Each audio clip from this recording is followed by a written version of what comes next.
I'm going to light the candle. You can see I have these candles behind me so that I can light them. So let me go ahead and. Because that was the first step in the book. Yes. That's right. So we're going to That's light right. it. So we're I going to get it. light a candle. So are you ready? Yes. It says light There we go. candle. Just one. You're only allowed to light one. There we go. Does it look okay? Oh yeah. Oh yeah. Pretty. I chose for the first candle a green, because this is the candle of hope, and I chose a green because green is that thing where in the middle of the winter, it's what gives you that idea that maybe something's coming out, but it's that green that is not quite the vibrant green of spring. But it's orange. Well, it's orange on top, but the candle down here, look at the candle on the bottom, you'll see the green. And it's orange because the yellow is shining through it.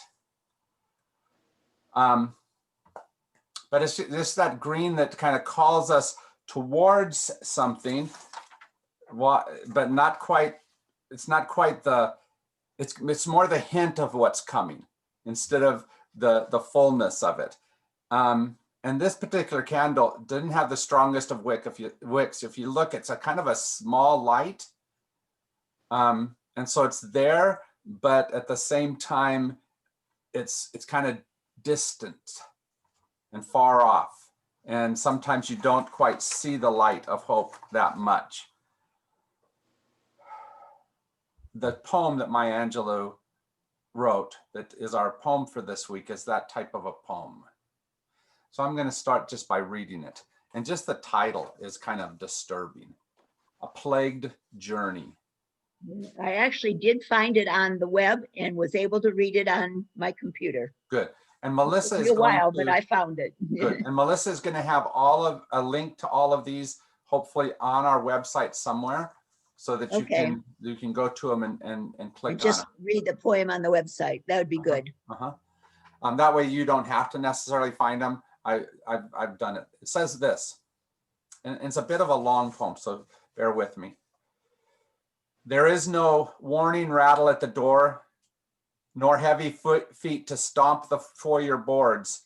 Safe in the dark prison, I know that light slides over the winged work of a toothless woman in Pakistan. Happy prints of an uninvisible time are illumined. My mouth agape rejects the solid air and lungs hold. The invader takes direction and seeps through the plaster walls. It is at my chamber, entering the keyhole, pushing through the padding of the door. I cannot scream. A bone of fear clogs my throat. It is upon me. It is sunrise. With hope, its arrogant rider.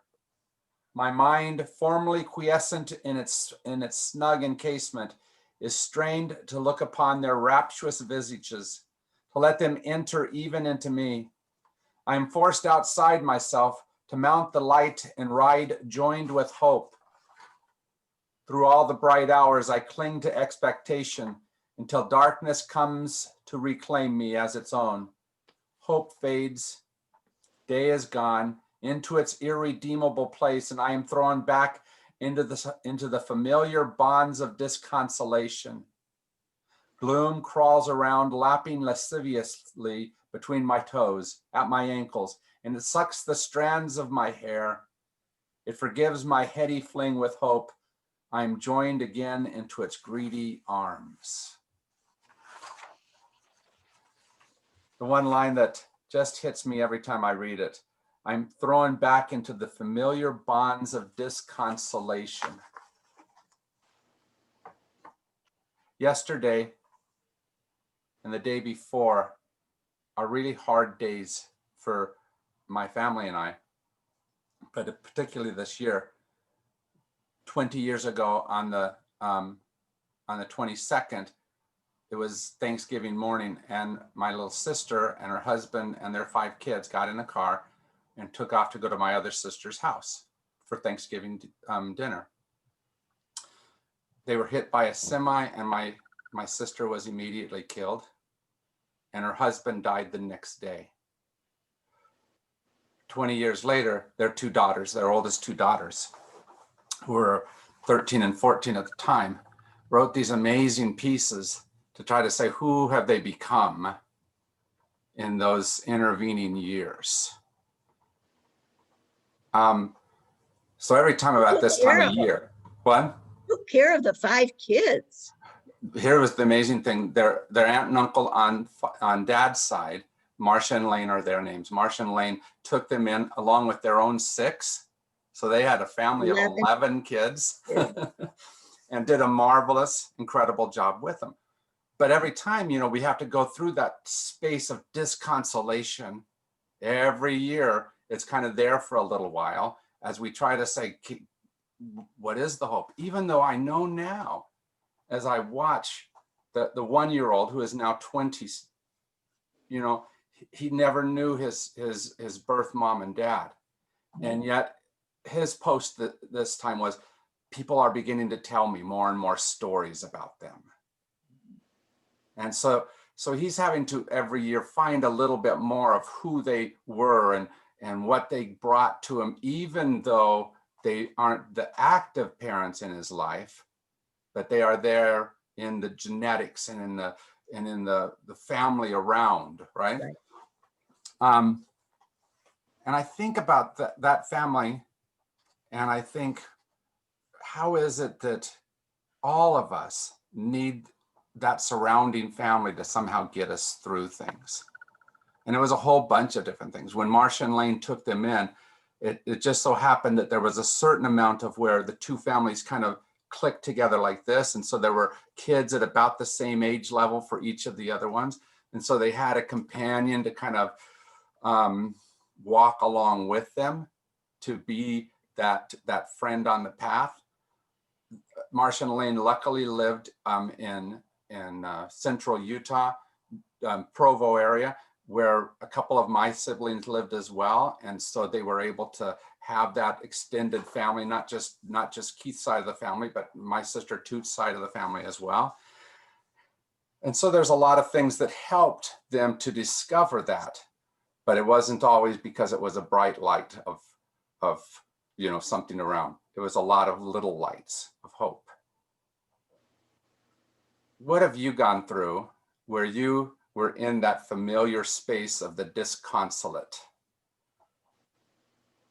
Well, my story is very similar, that it's now been over 35 years ago. In February, it'll be 36, that my husband died. And my kids were 4, 9, 16, and 18. And I was a member of St. Francis. And so the St. Francis family was there. And my husband died by suicide. I don't even know if you know that, Jim. I did know that. I think you So told me it was an amazing challenge for the 4 kids. And I read all the books I could get my hands on to see how the different ages deal with the death of a parent, and especially by suicide. And the 4-year-old, as you were describing the 1-year-old, has very few memories of her father, because your memories really start around age 5. So she has a couple of memories, but very few. Mostly they're stories that she knows. And the 9-year-old, that they say that's the hardest age, is 8 to 10. And then the 16-year-old was a senior in high school. So her first event that daddy wasn't there for was her high school graduation. And the other one was a first-year college student, was a freshman in college. So, but yes, every February we still remember that. I never remarried. We're still very close to the Bauman family, much closer than to my family. And so we were just absolutely integrated into that family, even when Jim died, and that has been very helpful to us all. Yeah. And once you go through that, and however you go through that, because we all go through deaths in different ways. We go through the unimaginable on a too regular basis, and trying to figure out how to get from one side to another is essentially the question at hand. How do we somehow help each other to become see the possibility, not just the loss of the moment?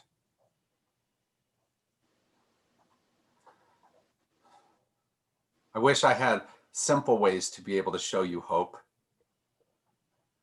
But what we have is, Well, in fact, we were really in survival mode for quite a while. I know I can even remember when I came out of that survival mode, and I was probably in what I called survival mode for a year and a half almost. And then finally the light started shining again, even though it was just through the little keyhole, yeah, But yeah, it was just to be a physician and, faculty at the med school with that kind of a busy job, and to suddenly be a single parent and help the kids through it.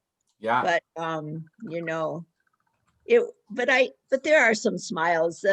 One of the things that I read about the 4-year-old age is that sometimes they'll blame themselves when their daddy dies. mm, And so one night I was with Jessica and she was in the tub and I was sitting next to her and talking to her a little bit. And I said, Jessica, whose fault is it, do you think, that your daddy died? And again, this is the 4-year-old. And she said, Mommy, his own fault. He shouldn't have killed himself. It's And good she recognized that. it's like, okay, she's not blaming herself for her dad's death, but his own fault. He shouldn't have killed himself. Yeah, that's nice. I'm glad she had that. And of course, I've also been thankful that I was a doctor, for example, and not a nurse. Not that one job is more important, but the doctor job paid better. And so now I suddenly had 4 kids to put through college and 3 went to professional school, Yeah, and so I was so thankful that I had that level of education when I became a sole supporter for the family. yeah. So that You weren't in the immediate financial struggle that often a death puts on. Exactly, especially the death of the daddy. Yes. Yeah, yeah, absolutely. Marty, how about yourself? How about me? Yeah, I guess I related to the introduction when it was talking about why she came, that she met Malcolm X, and soon after she got here, Malcolm X was assassinated, and then she Fascinating, yeah. decided to work with can you not hear me? yes, I can hear you. Okay. And then she met Martin Luther King, decided to work with him, and then he was assassinated, and she went into a deep depression. And I've had my own experience from my mid-20s, I would say, early 20s even, of depression and of not really knowing. It's anxiety and depression combined, and not really knowing what was going on and not understanding, and then having 2 little kids, Yeah, and dealing still with my own difficulties. And I think it was well, actually, Joe had some of his coworkers that are people who worked for him, actually, who were dealing with the same kind of issues. And neither one of us understood what was going on with me. And I know it was just as difficult for him in a different way than he was for me. And he began to see the what was going on in these men's lives. And he began to think, this is an awful lot like what's going on in Marty's life. And so he encouraged me finally when I began to say, I can't go on living like this. He began to say, let's see if we can't find some help. And it was a pastor who we had at the time. He had left us and had moved on. And I got on the phone and I called him and I said, his name, by the way, was Jim as well. And I said, Jim, I need some help for my depression. And I said, but I don't want to go somewhere where someone's going to tell me that it's my marriage and I have to get rid of my family, or that I don't just want to go to anybody. And I know that you have been referring people to someone here who has the same value systems as we do. And he referred me, and I started working with a therapist, and I've been working with therapists most of my life since then. It's not something that goes away. It's something you learn how to live with, Right. and you learn how to manage. But I think there was the turning points really were, my children, of course, suffered. I did not, I was always a good mom. But it was a struggle at times, and I know that it was hard for them.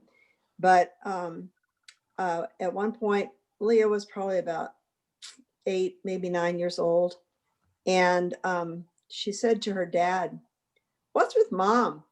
She's happy all the time." And it was like, mom hasn't been happy, and it was very, and it was noticeable to them. They knew that. And I guess I wasn't aware that I was affecting everyone around me. But and I still have times that I go through when my emotions are extremely close to the surface. Right now, during this period of time, I've been crying a lot.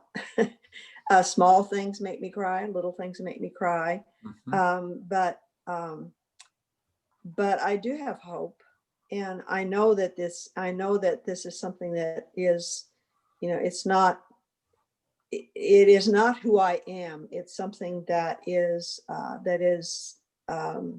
part of my life, but it's not who I am.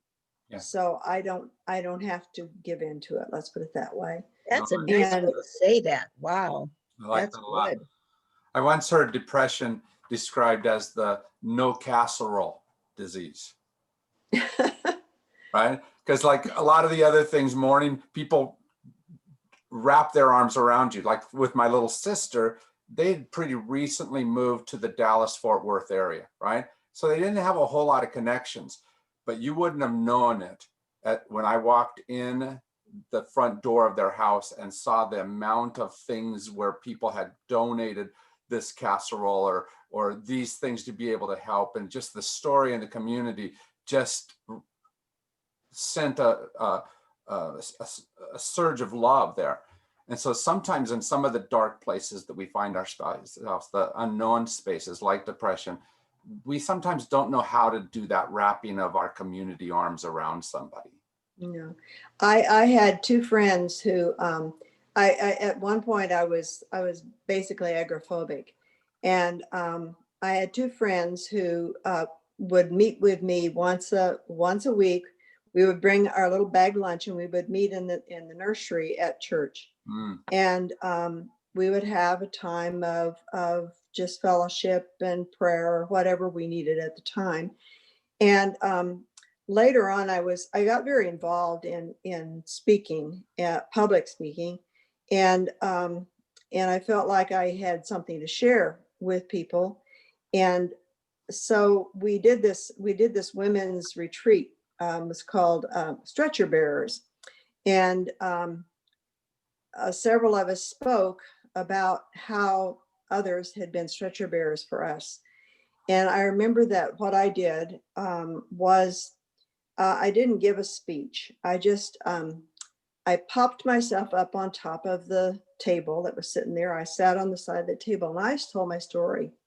And I told my story about these two women that they all knew who had been my stretcher bearers during that period of time when I really wasn't able to handle my life by myself. And it was really interesting because most of those people out there I had been in contact with for quite a few years, and they had no idea. They had no idea what I was doing, what my life was like, or what I was experiencing, because I had not shared it with everyone. And it's it's exhausting to try to cover it up, to try to be normal in a situation when you are not normal. And I don't think a lot of people realize how exhausting it is to go on and be and live your life and go through doing the things that one has to do every day and still be experiencing these kinds of things. So yes, people that they did give me hope. And I, as I was sitting there on the table, I looked out in the room and I saw a lot of people crying. Yeah. And I thought, you know, those people know what I'm talking about. Yeah. Um, And the thing of it is even though, like I've not experienced depression on that type of a level, I do know that some of the feelings that you're expressing, because I've gone through moments of those kinds of things. So Mhm.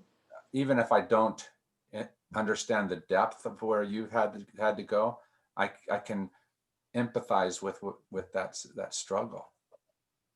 and most people can. Yeah. Very few people have not had something or, you know, it's oftentimes, this is clinical depression, but everybody has situational depression in their lives. Yeah.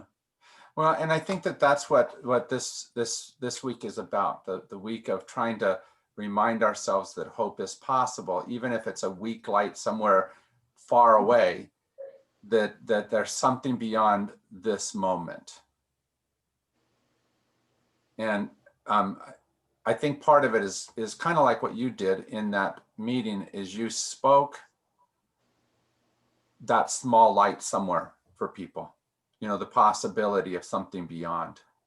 And I think that's almost essential. I don't think many of us easily find hope just by ourselves. We find it in a few words or an action or whatever it is that somebody else gives to us.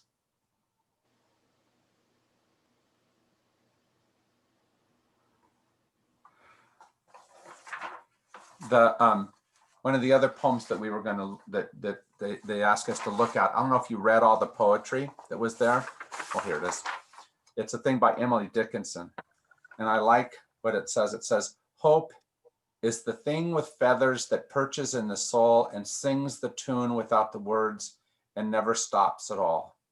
And sweetest in the gale is heard, and sore must be the storm that could abash the little bird that kept so many warm. I've heard it in the chillest land and on the strangest sea, yet never in extremity it asked a crumb of me. And I like that definition of hope, that it's that thing which somehow continues to sing within us, even when the events, circumstances around us belay that singing. That there's something there that continues to say that there's a more than. Okay, I'm sure in the midst of what the hell do I do now that you went through, there was a lot of not stuff that carried you, but something carried you through. Yeah, it is something. And I think it's something that's, it's an intrinsic thing. It's not there in everybody. I mean, some people who go through what I went through do not make it through. They do not make it through. That's true. So, but I did have, you know, I had this extraordinary sense of responsibility, and I had 2 small children, and I needed to be a mother to those 2 small children. And I had a husband who loved me, and it's, you know, so there's, I mean, I had my family, my mother, when the doctors were wanting to know if there was anything in my family, if there was a strain of this type of mental illness in the family. And my mother refused to believe that I had depression, and I know very well that my mother did. Yeah. You know, so it's, you know, she found her own way through, and mostly it was by denying it, but And that's what sometimes the older generations taught themselves was, yes, if I just act like it's not there, then it'll go away. it'll go away. Yeah. It doesn't, but it's, you know, it is what it is. But um,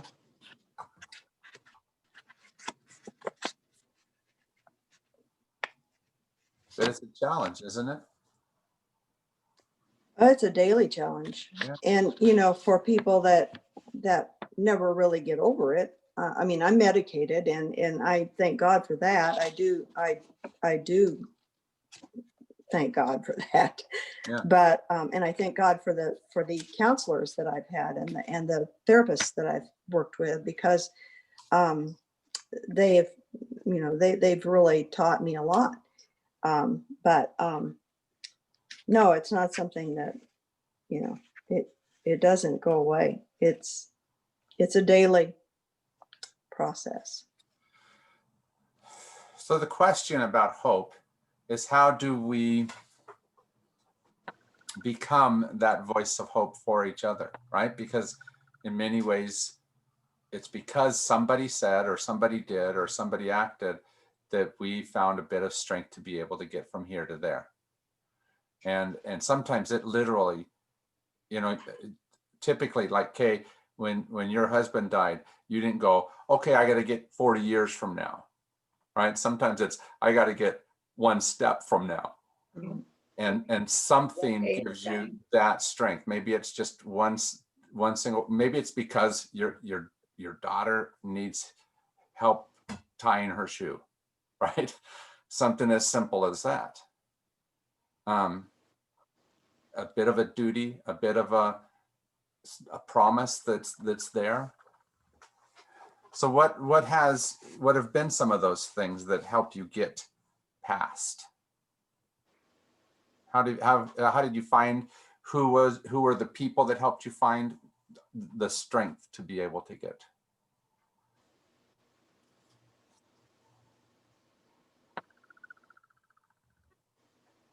I'm asking that so that we come eventually to the Well, question of, and how do we I was, I was a member of St. Francis, and so a number of my St. Francis friends and family, my St. Francis family, were very helpful. And then I was gone from Tucson for over 20 years. And when I came back to St. Francis, it was truly a joy to meet people who knew my husband, even though he had died, 25, 30 years ago when I first came back. It was just, like Judy Robinson, like Art Evans. And it was Art's wife, Gay, who I don't think you ever met, I Jim, did not. because she died just before you came. It was Gay who invited us to say, I mean, we worked with her. She was a nurse practitioner at El Rio, and that's where we worked when we first came here. And so, and Ellie Vaught, who wasn't Vaught at that time, she was married to somebody else. But I mean, there are some people that go back, and of course, Robbie Dick and her husband was Jim, and we were friends with them. And so it's just a real pleasure to me now to know people who knew Jim, even though he's been dead for 35 years. Yeah. Yeah, my husband's name was Jim also. Yeah. But it's nice to have somebody who you're right, that it's not just a story that was Yes, told. right. They Right. remember him. Yeah. Like with my youngest nephew that I told you about, his name is Caleb, who, he was under a year old. There's no way he can remember mom and dad, but he can be told the stories. Yes. But somebody else has to take the time to Yep. tell that, and to be with him and help him to hear what it is. Yeah. I also had a nice support system with my department at the university, my family practice department, and they were all supportive of me, including the department chair, who, when I was totally exhausted in the summer and he knew I needed some time off, he just said, Kay, you need some time away for your recovery. And that was just amazing for him to recognize that I needed more than my vacation time was going to allow me. And I did need it. I did need it just to spend full time with the kids. And that really helped. Well, and to be able to have somebody who calls you on the carpet, if I can say it that way, and says, "Okay, guess what? You need something different." That sometimes helps, because Yeah. you know, just to have somebody who cares enough to be that space for us. One of the things I love about this poem that we started off with, where she's looking towards the night as being the comfort space, which sometimes it is. Because the light of hope is sometimes too much for us still. The pain is still too alive. And but I love how she puts it in this sense of but night, excuse me, but day, even when it seems like the enemy coming and attacking again, just keeps coming around, just keeps cycling around. And if you still need to be in that space of darkness, if that's still your reality, you just have to know that this other idea is going to continue to be there. And I like that idea. As I've gone through my hardest moments, it seemed like there was just, even when I knew that this was my reality, it seemed like there was something that spoke that there is the thing to which you're traveling. It's just, maybe you're here right now, but it's not the final word.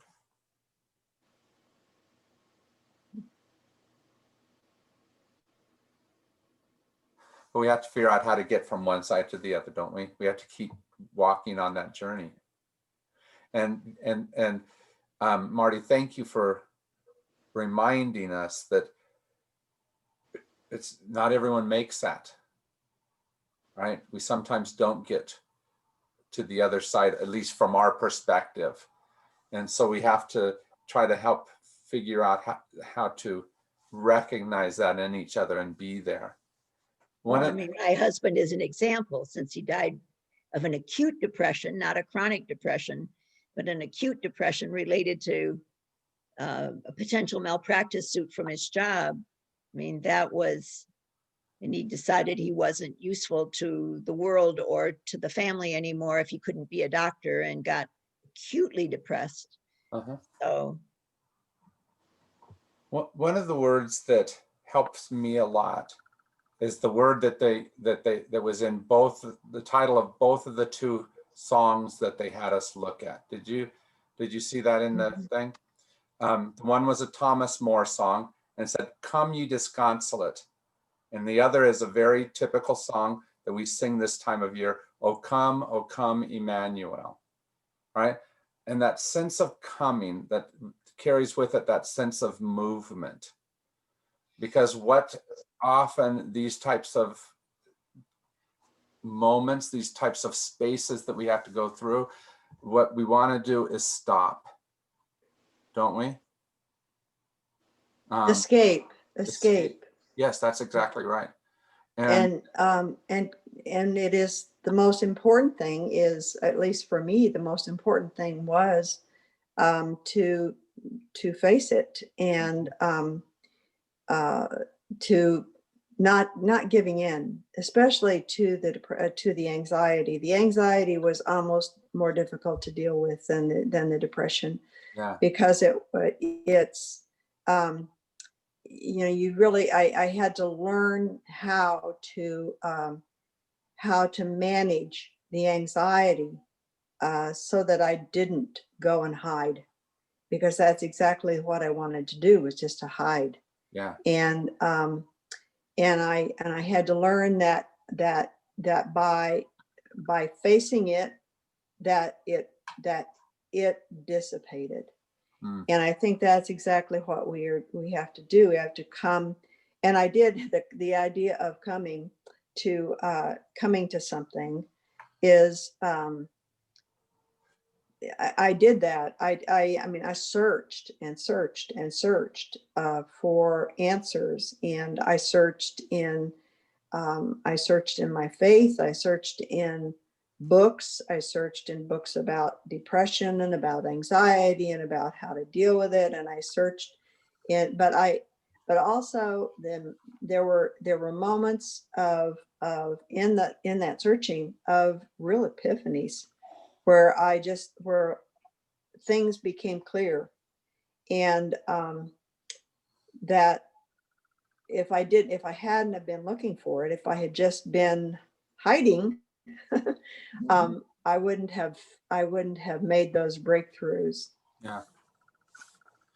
But I think what I think maybe what you're trying to get to, maybe I don't know what you're trying to get to, Jim, but I think in trying to find out how we can come and be with someone in these situations, the most important thing is to come and be with them.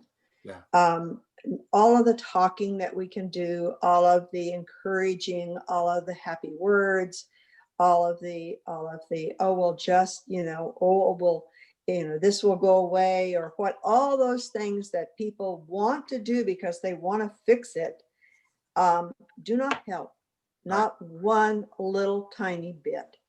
And so really all you can really do when someone is in a situation of despair or of deep depression or of grief is to sit with them, be with them, listen to them, let them be the one that talks. You just be there. Yeah.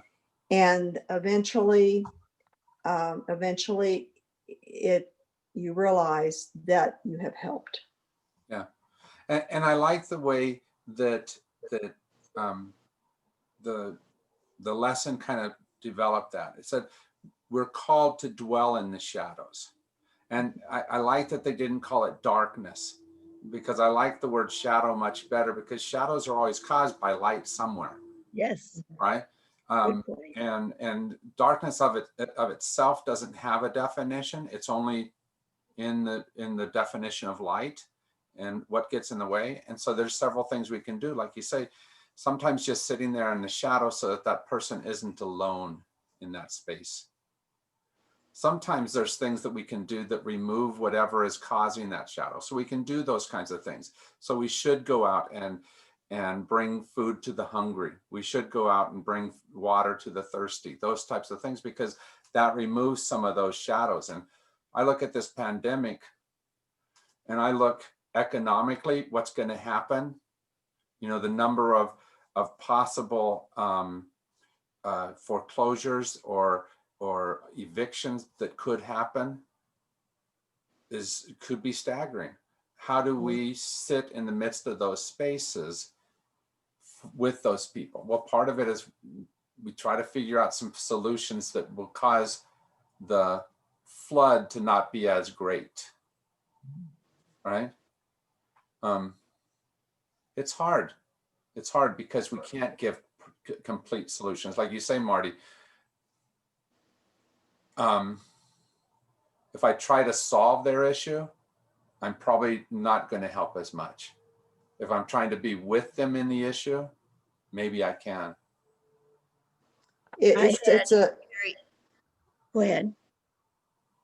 No, go ahead. I'm sorry. I had a very similar kind of survival challenge when Jim died. Even with the people at St. Francis, many people called and offered to help if I needed it, to let them know how they could help. There's no way I could ask anybody for anything. Yeah. But a few people came over or gave me specific things that they were willing to do, would say, hey, Kay, I'm going to come one night this week and stay with the kids and give you some time off. Or Kay, I'm going to do this. And I just remember that because that worked. But to call me and say, hey, call me if you need some help. There's no way I had the energy or thought to call anybody and ask for help. But when they showed up and said, this is how I can help. I can be there. I can do the kids. I can take the kids to my house for a night. And those kinds of things were just amazing. Were just amazing and were life-saving to me. One of the gifts in my sister's family as they went into that post crash life was that one of the local auto dealerships gave the new family a 15-passenger van, right? Wow, a very specific way to be able to manage this new size of a family. And that's part of what you're trying to figure out is in whatever I'm facing now, how do you help me see something or knows something exists that maybe I don't have any clue how to even look for. Yep. Right. Jim, how old were the 5 kids? They range from 14 to 6 months. Yeah, okay. Yeah. 14 was the oldest, okay. Yeah, 14 was the oldest. Yeah. Wow. Marty, you were about to say something. I don't remember. Okay. But something else did come to my mind, though. I think that that action is important, and by saying that, I mean, I think it's when you can actually, it's like Kay said, when somebody does something specific. I had a friend here recently, just a few years ago, who she was not a close friend. She was a peripheral sort of a friend, and she had a serious thing happen in her life, and I called her and I said, I just want you to know that that I'm thinking about you, and that that I have you in my heart. And she said, well, I appreciate that. And she said, I cannot talk about this now. She said, it's not, I'm not allowed to talk about it now. I'm sorry for the phone. That's all There's right. nothing Don't I worry can do about about it. Yeah. And so she said, but it's good to know that you're there when I can talk about it. And it was for legal reasons. She could not talk about it. So, so what I did was I wrote her a note about once a week. I would just write her a short little note, send it to her in the mail. And months later, when things had begun to gel, that they had some answers, and things were working out, and or at least things were being worked out, let's put it that way. And she told me, she said, Marty, I still carry one of those notes in my purse. Nice. And so, those are just simple little things that we can do, which I think are bringing hope into someone else's darkness. Yes. And they do much more than trying to fix it. And I don't mean by, I mean, what was given, that giving that van to that family was, that was a huge thing. Phenomenal.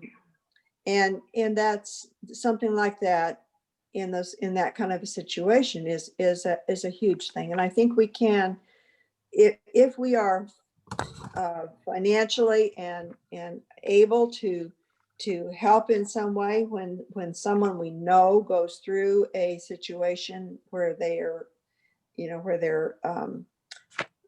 where they're financially strapped, they've lost their home, they've lost their job, they're or whatever. If we can help, that is a thing we can do, and I think we should do. Right. It's the things that we're trying to do that make us feel better that don't help. Right. Does that make sense? Absolutely. And the thing of it is in the middle of this pandemic, which has a lot of parallels between what we've already been talking about. It has all these things that are beyond our control, all these things that we don't understand, all these things that trap us in narratives that we know aren't the whole truth, but we don't know how to escape them. And somehow it won't be I who power my way through the pandemic. It will be the story of us somehow getting from one side to the other. Mm-hmm. And I think that's important. And of course, that's the type of thing that Maya Angelou is writing about. As she's talking about that night and day type of scenario in our first poem, she's talking very much from the African-American experience, which says it's still very much of a dark space for you. It's still very much of a unresolvable thing still.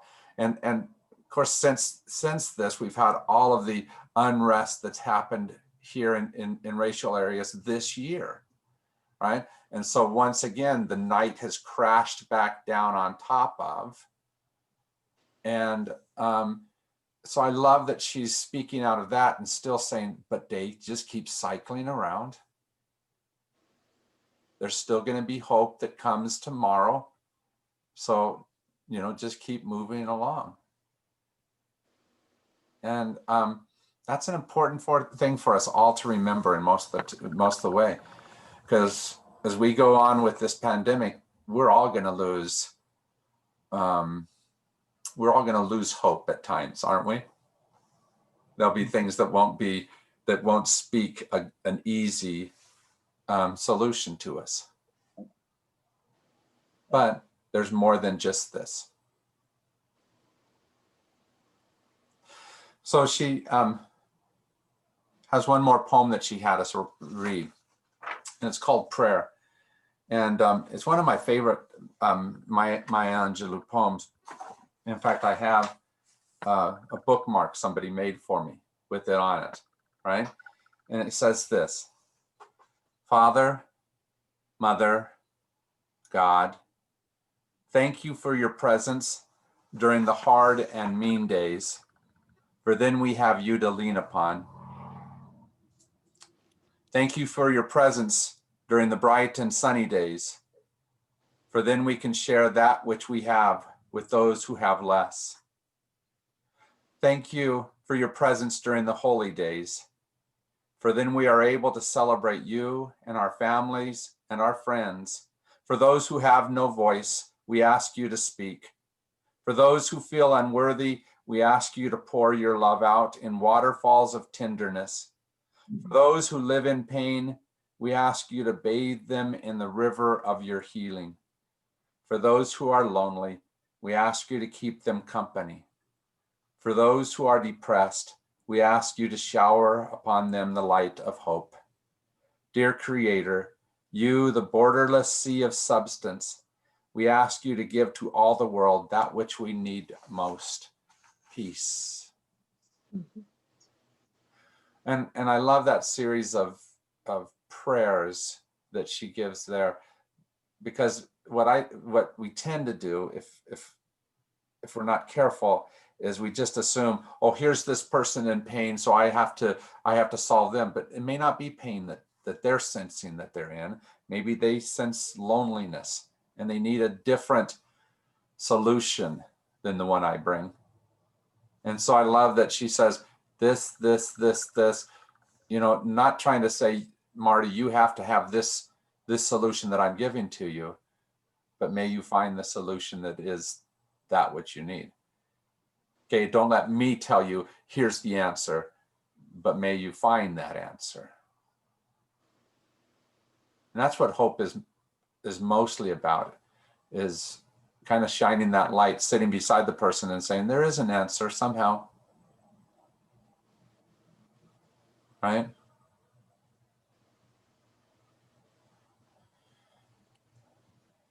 Hope isn't a right now solution all the time.